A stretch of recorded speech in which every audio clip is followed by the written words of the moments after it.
Hala, sino amoy masarap sa inyo? Amoy pugi ah. Saan ang lakad nyo? Baka mambababae kayo ha. Naka-girl killer na pabango pa kayo ah. How to live just like they would. It ain't their business, but they in it. I don't know why. We're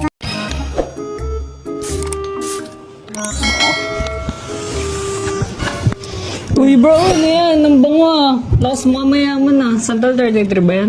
Ano ka ba bro? Hindi. May laksa rin oh. Pero itong Altera Blaze na hawak ko, it literally smells like a high-end perfume. I'm telling you, it's expensive, bottle up for a fraction of the price. Alam naman natin na investment talaga ang luxury scent. Pero kung gusto mong amoy old money everyday nang hindi nabubutas ang wallet mo, eto na yun.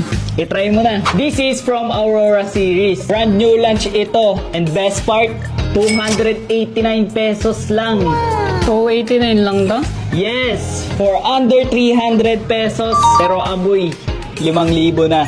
Eto bro, oh, tignan mo yung scent profile niya. Sobrang close sa Santal 33. Masculine ng amoy, di ba? Ito yung scent profile niya. Ayan.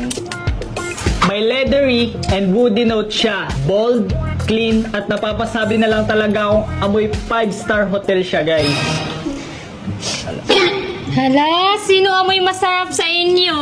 Amoy pugi ah. Saan ang lakad nyo? Baka mambababae kayo ha. Naka-girl killer na pabango pa kayo ah. Ah, para sa'yo lang naman ako nagpapasarap eh.